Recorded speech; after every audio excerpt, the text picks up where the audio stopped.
ভোরের আলো তখনও পুরোপুরি ফোটেনি। নদীর বুকের কুয়াশা যেন সাদা চাদরের মতো মাটিতে গড়িয়ে পড়েছে। দূরে কোথাও থেকে শোনা যাচ্ছে হালকা ঢেউয়ের শব্দ, আর পাখিরা কুয়াশা ভেদ করে ডেকে উঠছে।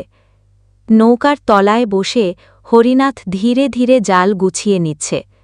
তার গায়ের রোদে পোড়া ত্বকে সূর্যের প্রথম আলো পড়তেই চকচক করে উঠল ঘাম। তার চোখে ক্লান্তি, কিন্তু সেই ক্লান্তির নিচে আছে এক অদ্ভুত শান্তি।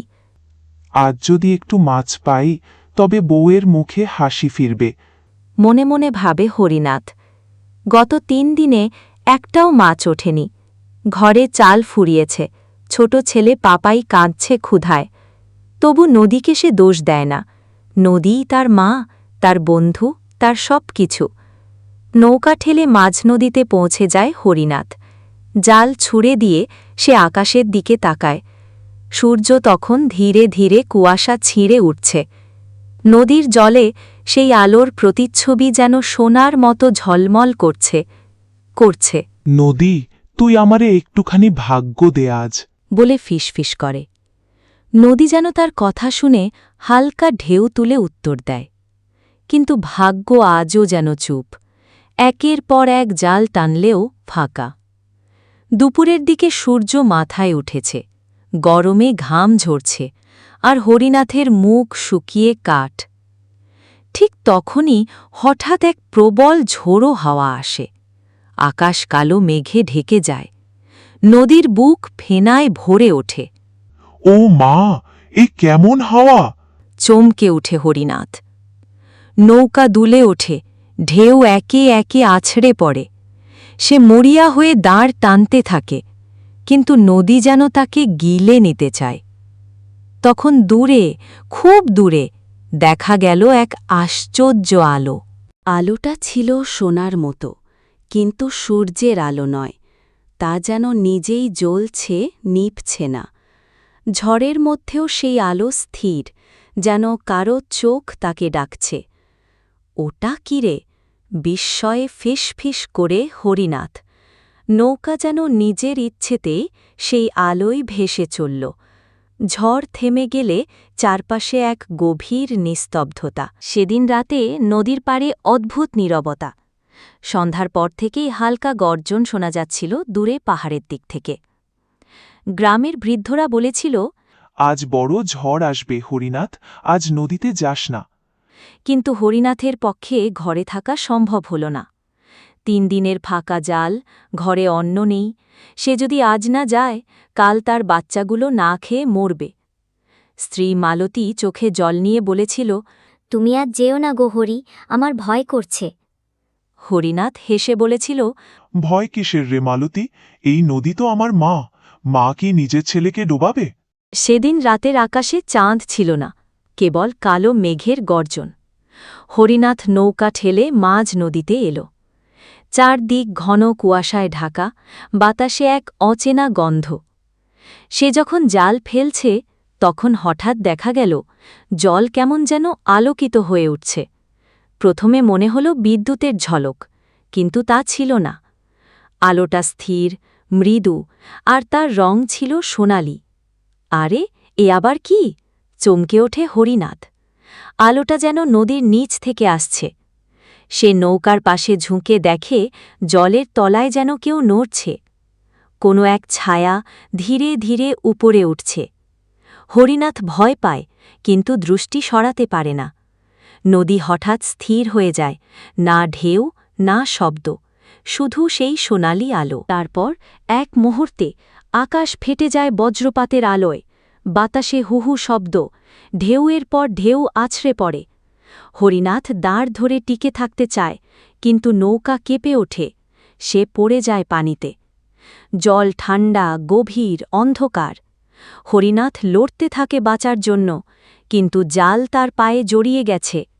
তার নিঃশ্বাস বন্ধ হয়ে আসছে। ঠিক তখনই সে দেখে অন্ধকারের মধ্যে এক সোনালি আলো তাকে ঘিরে ফেলেছে। আলোটা মানুষের আকৃতি নিচ্ছে। না, মানুষ নয়।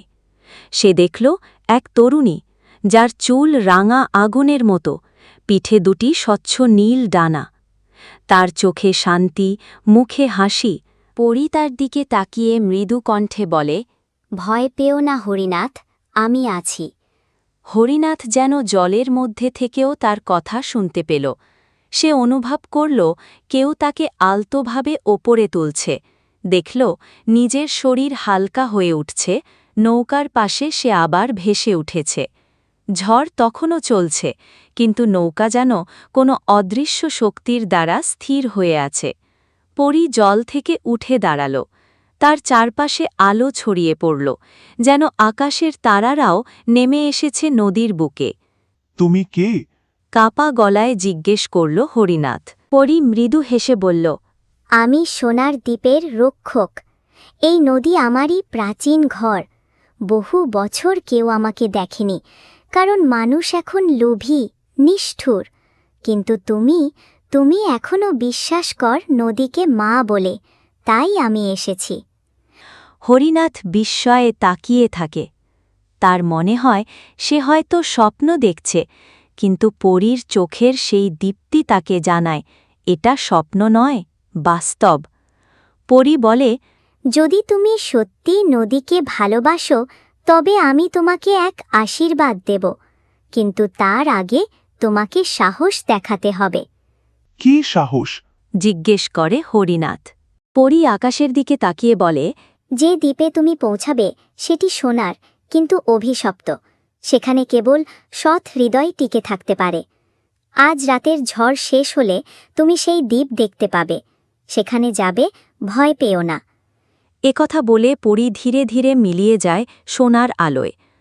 আবার আকাশে বাজ পড়ল, ঢেউ ছুটে এলো, কিন্তু এবার হরিনাথ ভয় পেল না। সে নৌকার দড়ি শক্ত করে ধরল, মনে মনে বলল, আমি যাব পরী, আমি সেই দ্বীপ খুঁজে বের করব। সকালবেলার আলো তখন নদীর জলে পড়েছে, কিন্তু আজকের আলো যেন অন্যরকম। সূর্যের রঙে নেই আগের দিনের জৌলুস, আছে এক সোনালি কোমলতা, যেন কেউ ওপর থেকে রং ঢেলে দিয়েছে। হরিনাথ জেগে উঠেই বুঝল আজ কিছু একটা হবে। রাতে পরীর কথা সে ভুলতে পারেনি। ঝড় কেটে গেলে তুমি দ্বীপ দেখতে পাবে, এই কথাই তার মনে প্রতিধ্বনি তুলছে। সে দ্রুত জাল গুছিয়ে ভাঙা নৌকা মেরামত করে নদীর দিকে নামল। গ্রামের লোকেরা তাকে অবাক হয়ে দেখে বলল, ওরে হরি, আজও নদীতে যাচ্ছিস? গতরাতে তো ভয়ানক ঝড় ছিল। হরিনাথ কেবল হেসে বলল, নদী আমাকে ডাকছে রে, ফিরতে পারি না। নৌকা যখন মাঝ নদীতে পৌঁছাল, তখন বাতাসে এক অচেনা গন্ধ, জলে যেন সোনার মতো আলো ছড়িয়ে আছে। সে দাঁড় ফেলে নদীর বুকে এগোতে লাগল। কিছুদূর যেতেই সামনে দেখা গেল এক ছোট্ট দ্বীপ। আগে কখনো সেখানে কিছু দেখেনি, কিন্তু আজ যেন জলের বুকে ভেসে উঠেছে নতুন পৃথিবী। গাছগুলো লম্বা, পাতাগুলো সোনার রঙের, ফুলগুলো থেকে আলো বেরোচ্ছে। হরিনাথ বিস্ময়ে বলল, হেমা নদী, এ কেমন দেশ? নৌকা যখন বালির ধারে এসে ঠেকল, সে পা রাখল দ্বীপে। তার পায়ের নিচে নরম বালি নয়, মনে হল যেন মাটির ভেতরে ক্ষুদ্র সোনার দানা। বাতাসে হালকা শীতলতা আর এক মিষ্টি ফুলের গন্ধ। দ্বীপের ভেতরে ঢুকতেই সে শুনল পাখিদের গান, কিন্তু এই পাখিদের ডাক অন্যরকম, মিষ্টি, তানপুরার মতো মোলায়েম। দূরে ছোট ছোট সোনার প্রজাপতি উড়ছে, যেন সূর্যের টুকরো। স্বপ্ন নাকি, ভাবল হরিনাথ। নিজের গালে চিমটি কাটল। না, স্বপ্ন নয়। দ্বীপের মাঝখানে ছিল এক বিশাল গাছ।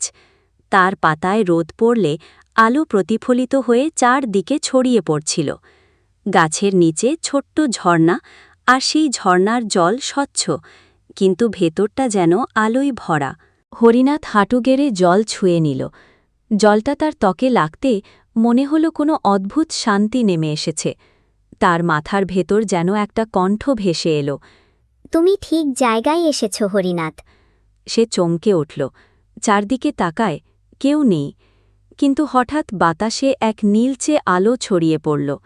আলো ধীরে ধীরে ঘন হয়ে একটা আকৃতি নিল।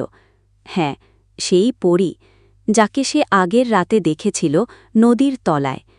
এবার সে স্পষ্ট দেখা যাচ্ছে। তার পিঠে নীল দানা, পরনে সোনালি পোশাক, কপালে রূপালি চিহ্ন। স্বাগতম নদীর সন্তান। পরীর কণ্ঠ ভেসে এলো। তুমি ভয় জয় করে এখানে এসেছ। খুব কম মানুষ এই পথে আসতে পারে। হরিনাথ হাত জোর করে বলল, তুমি কে মা? এই দ্বীপ কোথায়? পরী একটু হাসল। এ দ্বীপ তোমাদের চোখে অদৃশ্য ছিল বহু বছর। একসময় এখানে এক সৎ রাজা বাস করতেন, যিনি নদীর দেবতাকে রক্ষা করতেন। কিন্তু মানুষের লোভে এই দ্বীপ অভিশপ্ত হয়। এখন কেবল হৃদয়ে যারা পবিত্র তারাই একে দেখতে পায়। হরিনাথ অবাক হয়ে শুনছে। পরী এগিয়ে এসে বলল, তুমি আজ থেকে এই দ্বীপের রক্ষক। আমি তোমাকে দেব সোনার পদ্মের আশীর্বাদ। প্রতিদিন নদী থেকে 3টি সোনালি ফুল তুলবে। এগুলো বিক্রি করে তোমার সংসার চালাও। কিন্তু সাবধান, চতুর্থ ফুল তুললে এই দ্বীপ চিরদিনের মতো অদৃশ্য হয়ে যাবে। হরিনাথ মাথা নিচু করে বলল, আমি প্রতিশ্রুতি দিচ্ছি মা পরী, আমি কখনো তোমার শর্ত ভাঙব না। পরী তার কপালে হাত রাখল। এক মুহূর্তে তার শরীর হালকা হয়ে গেল। মনে হল বুক ভরা আলো ঢুকছে। পরী বলল, যাও, আজ থেকেই তোমার নতুন জীবন শুরু হোক। বাতাসে ফুলের গন্ধ আরও ছড়িয়ে পড়ল। আকাশের দিকে তাকাতেই হরিনাথ দেখল সূর্য তার আগের রূপে ফিরেছে, কিন্তু নদীর জলে এখনও সোনার আভা লেগে আছে। সে নৌকায় ফিরে এলো, জাল টেনে তুলল, আর আশ্চর্য, 3টি সোনালি পদ্ম ভেসে উঠেছে তার জালে। হরিনাথ বুঝল পরীর আশীর্বাদ সত্যি। সে হেসে বলল, মা নদী, তুই সত্যিই আশ্চর্য। দূরে সোনার দ্বীপ তখন ধীরে ধীরে কুয়াশার ভেতর হারিয়ে যাচ্ছে। কিন্তু হরিনাথ জানে সে আবার ফিরবে। সে ফুলগুলো আলতো করে তার ঘরের এক কোণে রেখে দিল। তার স্ত্রী মালতী কাঁপা গলায় বলল, এই ফুল কোথায় পেলি গো? নদী দিয়েছে। হরিনাথের উত্তর। মালতী অবিশ্বাসের চোখে তাকায়, কিন্তু তার মুখে শান্তির ছায়া। তুই বেঁচে ফিরেছিস, সেটাই বড় কথা। বলে সে হাসল। সেদিন রাতে সবার ঘুম ভেঙে গেলে হরিনাথ আবার নদীর পাড়ে গেল। চাঁদের আলোয় নদীটা আজ অন্যরকম। জল যেন সোনার মতো উজ্জ্বল, হালকা বাতাসে পদ্মপাতা দুলছে। হঠাৎ নদীর ওপার থেকে এক মৃদু আলো দেখা গেল। একটা কণ্ঠ ভেসে এলো বাতাসে। হরিনাথ। আলোটা ধীরে ধীরে এগিয়ে এলো, আর সেই আলো থেকে গঠিত হল এক পরিচিত রূপ। কিন্তু আজকের পরী আগের চেয়েও দীপ্ত। তার পোশাক এখন হালকা নীল, চোখে গভীর দুঃখের ছাপ। সে জলের ওপরে দাঁড়িয়ে, কিন্তু ঢেউ তাকে ছুঁতে পারছে না। তুমি এসেছ মা? হরিনাথ হাত জোর করল। পরী মাথা নাড়ল। তার কণ্ঠে শান্তি আর বিষাদ মিশে আছে। তুমি প্রতিশ্রুতি রেখেছ, তাই আমি এসেছি। কিন্তু তোমার জানা দরকার এই দ্বীপের গল্প। হরিনাথ চুপ করে দাঁড়িয়ে রইল। পরী আকাশের দিকে তাকিয়ে বলতে শুরু করল, অনেক বছর আগে এই নদীর তীরে ছিল এক রাজ্য। সেই রাজা ছিলেন ন্যায়ের প্রতীক। নাম তার রাজা সোমেশ্বর। তিনি নদীকে দেবী বলে মানতেন। প্রতি বছর নদী পূজা করতেন। তখন নদীর তলায় ছিল এই দ্বীপ, আশীর্বাদের প্রতীক। কিন্তু মানুষের লোভ সব ভাসিয়ে দেয় হরিনাথ। একদিন রাজার সেনাপতি ধন সম্পদের লোভে দ্বীপের সোনা খনন শুরু করে। নদী রুষ্ট হল, রাজ্য ডুবে গেল, মানুষ হারিয়ে গেল। আমি তখন ছিলাম নদীর পরী, রাজার প্রার্থনায় জন্মেছিলাম। রাজা মৃত্যুর আগে আমাকে বলেছিলেন, যে মানুষ নদীকে মা বলে ডাকে, কেবল তাকেই এই দ্বীপের সোনা দিও। সেই প্রতিজ্ঞার কারণেই তুমি আজ এখানে। পরীর চোখে অশ্রু ঝরল, কিন্তু তা ছিল সোনার ফোঁটা। নদীর জলে পড়তেই যেন আলো ছড়িয়ে পড়ল চারদিকে। হরিনাথ নিঃশব্দে বলল, তুমি এত বছর একা ছিলে? পরী মৃদু হাসল। দ্বীপ একা নয় হরিনাথ, নদী তার বুকে গল্প জমিয়ে রাখে। মানুষ ভুলে যায়, কিন্তু জল কখনো ভুলে না। হরিনাথ দীর্ঘশ্বাস ফেলল। আমি প্রতিদিন 3টি ফুল তুলব, তোমার মতো করে দ্বীপকে রক্ষা করব। পরী মাথা নিচু করে বলল, ভালো, কিন্তু মনে লেখো, দ্বীপের শক্তি আর লোভের মাঝে আটকে আছে। তুমি যদি কখনো লোভে পড়ো, এই আলো চিরতরে নিভে যাবে। পরীর কথা শেষ হতেই বাতাস থেমে গেল। হরিনাথের চোখের সামনে আলো মিলিয়ে গেল। নদী আবার স্বাভাবিক হয়ে গেল, যেন কিছুই ঘটেনি। সে স্থির হয়ে বসে রইল অনেকক্ষণ। রাতের নীরবতায় শুধু জলের কলধ্বনি আর পদ্মপাতার নড়াচড়া। হরিনাথ তখন মনে মনে বলল, আমি এই আলো রক্ষা করব মা পরি। তোমার দ্বীপ আবার একদিন মানুষ দেখবে। দূরে আকাশে একটা উল্কা ছুটে গেল, আর নদীর বুক থেকে ভেসে এলো মৃদু স্বর, সততাই আলো, হরিনাথ, সততাই আলো।